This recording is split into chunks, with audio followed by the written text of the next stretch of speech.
Kashmir, please?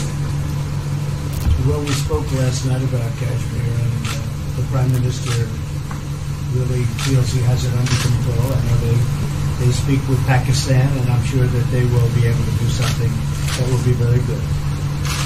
We spoke about it last night at Guru. Mr. Modi, do you want to add?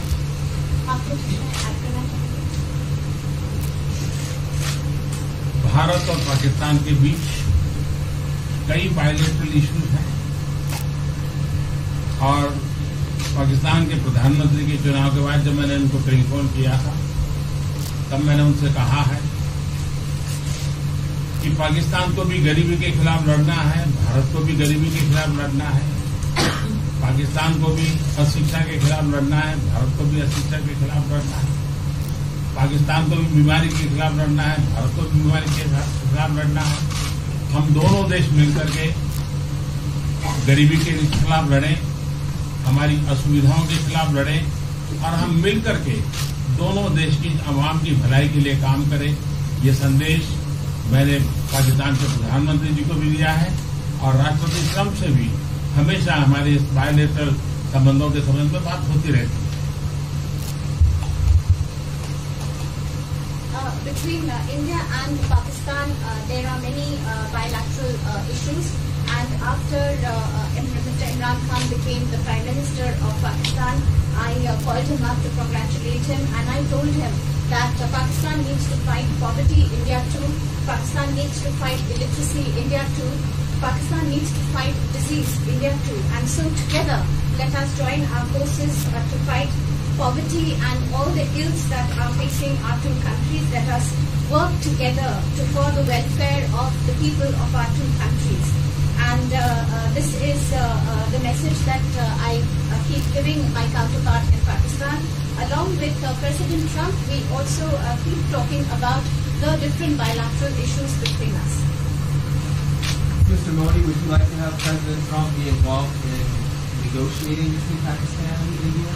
Bharat और पाकिस्तान के सारे issues bilateral हैं और इसलिए हम दुनिया के किसी भी देश को इनके लिए कष्ट नहीं देते हैं और मुझे विश्वास है कि भारत और पाकिस्तान जो 1947 के पहले एक ही थे, हम मिलजुल करके हमारी समस्याओं पर चर्चा भी कर सकते हैं और समाधान भी कर सकते हैं। India and Pakistan have all the issues are of bilateral nature, and we do not want to give pains to any country in the world to, in fact, try to do anything in this, because these issues are bilateral. And I trust that before 1947, when we were one country, that even afterwards we can find solutions through discussions. Mr. President, is that office on the table? I'm here. I have a very good relationship with both gentlemen, and I'm here. If for any reason, but I think they can do it themselves very well. They've been doing it for a long time. Mr. President, the Chinese have said today publicly that it's more low-level calls that have happened, and they're downplaying the significance of the calls the U.S. administration. I don't know what you mean by that. Low level? The vice premier is low level? I don't think so. What's in your mind, they're low level? What is the position of the gentleman that was quoted in the newspaper today? Right. Well, the Vice Premier, Leo, came out with very significant statements, and we've been communicating through intermediaries back and forth with him. That's the Vice Premier of China. Yes, sir, I understand. That's not low level. I understand, I agree. I was just, there was a statement that the spokesman for the Foreign Ministry, for instance, said they weren't aware of the calls happening. I don't know about his Or there's been communication going on. at the highest level. Thank you, Mr. At the highest level. Can you clarify the calls? No, I don't want to. We don't want to go into. Hey, look, in the meantime, our country is doing great. We're doing great. The Prime Minister just congratulated me. Everybody that's met has congratulated us on the job we're doing in the United States with our economy. Our economy is phenomenal, best it's ever been. And that's despite the trade deals. And when the trade deals get done, like we did with Japan yesterday, we did a really big, tremendous trade deal with Japan. And we have others coming. We're negotiating now in earnest with the European Union because they want to do that. They want to do that, and I do too. So we have, when we get these deals done, our country will be transformed. mean, it'll be monetarily transformed. It's such a difference between the horrible, horrible one-sided deals that we had in the past. And frankly, past administrations should be ashamed of themselves for allowing that. But we have many of them. One of them is the USMCA, Mexico-Canada. And hopefully that'll get voted on very quickly. Everybody wants it to happen, so hopefully we can make that a bipartisan bill. But we have many trade deals that are doing very well, and including China. And I think it was necessary to go through this, you would say a rough patch, but I'd say maybe much more than a rough patch. But that's okay, because we've been paid billions and billions of dollars. And you know that prices haven't gone up, and there's been no inflation. And we've put a lot of money in the Treasury, and tens of billions of dollars. And I've given a lot of it to the farmers that were hurt. I've been able to give a lot of money, compliments of China, to the farmers that were hurt, because we gave them 16 billion and we gave them 12 billion the year before. That made them whole. That was the amount of money that China didn't invest in our farmers, give to our farmers. So the farmers have been amazing, but they're very happy with the job we're doing. But eventually they're going to be the biggest, or one of the biggest beneficiaries. Okay? Mr. President, did you attend the climate session? Say it? Did you make it to the climate session, and were there any conclusions that you took away? I'm going to. In fact, it's going to be our next session. So we haven't had it. Do you have a message that you would like to deliver to? No, I want clean air and clean water. And we're right now having the cleanest air and cleanest water on the planet. But that's what I want. I want absolutely clean air and clean water. Mr. President, just briefly back on China. We saw the comments from you about wanting calm. Calm, exactly. Just wondering if you can clarify what you meant about the call. Was that with Lighthizer? I don't want to talk about calls. We've had calls. We've had calls at the highest levels. But I don't want to talk about that. But the Vice Chairman put out a statement last night that was a statement, and saying that he wants to make a deal and he wants calm. And I think it's a very good word to use, calm. Not a word that I use that often, but it's a good word to use. And I think it's one of the reasons that's a great country. I mean, they understand. I think that message also helps with respect to Hong Kong.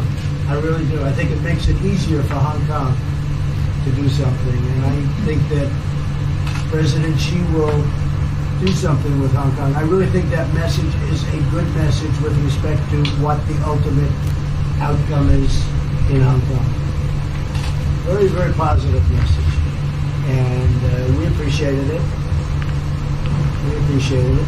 What else? Anything else? Mr. President, what are your latest thoughts on your threat on pulling out of the WTO? And if you do, can I also ask Mr. President Modi what your response to that in terms of how it will affect India's trade strategy? Well, we haven't been happy with the WTO, but now we're winning cases. We won the big Airbus cases, you know.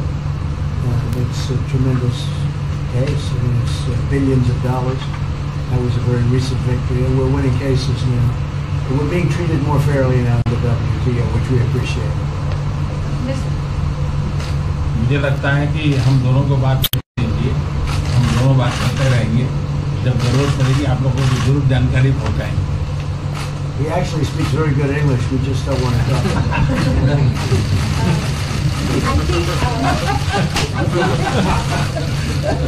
I feel that you should let us discuss these things, and when we feel need, we will communicate to you. Mr. President, Russia has just recently said they have no intention of asking to be readmitted to the G7. However, no, I wouldn't expect they'd ask, because why would he's a proud man. He's done a real job, and why would he ask? No, it's something we discussed, and it's under discussion now. No votes or anything, but I would be inclined to say yes, and so would others, and some probably wouldn't be, but it's just a discussion. No, I would think that he wouldn't do that because he's a proud man. He wouldn't ask, but if something would happen, he would be asked, and I'm sure he would say yes to that. do you have any indication from them that they would accept? No, I think it was a very good discussion. It was the initial discussion, but it was a very good discussion. But I think it would be appropriate. I think it would be good for Russia. I think it would be good for everybody. I think it would be a positive. But it's just a discussion that we had. It was a very interesting discussion and very, I think, pretty even. I think ultimately people like the idea. Mr. President, what would be your message to the American people in terms of what is your biggest achievement at this G7? Well, we've had a lot of achievements. We have an achievement with Prime Minister Modi because we're doing great trade. We're doing a lot of trade with India. That's an achievement. I think, obviously, the Japan deal is a tremendous achievement because it's one of the biggest trade deals, and it affects directly our farmers. Even the fact that he's taking all of the excess corn that China didn't take, hundreds of millions of dollars worth of corn, and he's buying that. Japan is buying all of that corn at a fair price, and that was great. So that was very important. I also think that unity is very important. We had a very good, despite you read the newspaper stories, the stories bear no resemblance to what's taking place. You saw me with Chancellor Merkel. You saw me with all of them. The relationship is great. We have 7 nations. In addition to that, we have other nations like India and others that came in. Australia came in, Scott. We have a lot of people came in. And I'll tell you, that it's been total unity.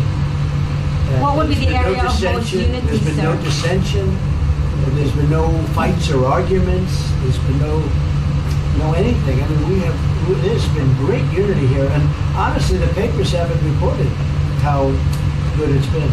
So what would be your most common ground?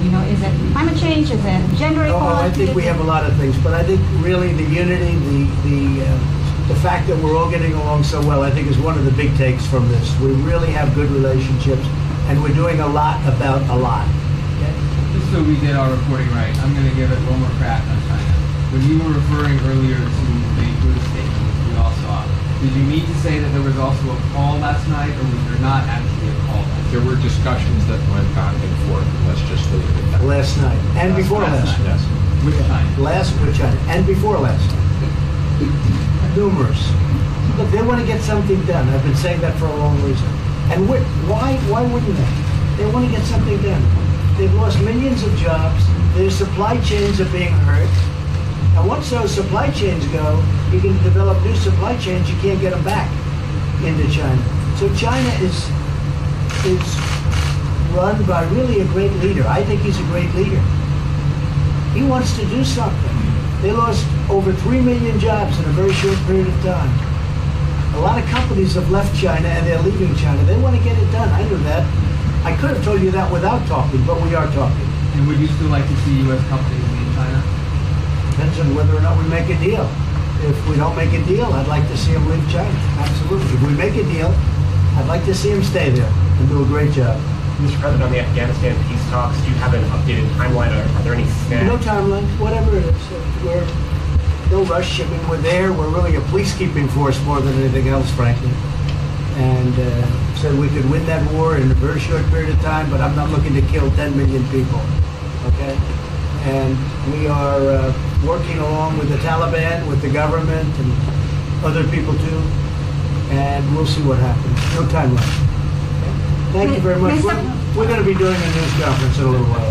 Just one more thing. If you need one, do you need one? I don't think you need one. I mean, I can't imagine any other question. I just want to thank the Prime Minister. He's a great leader right here. Would you allow him to have nuclear weapons? Great election result. Would you allow him to have nuclear weapons, sir? Thank you, Press. Thank you, Press. Would you allow India to have Thank you, nuclear Press. weapons? Thank you. Thank you, Press. Thank you, Press.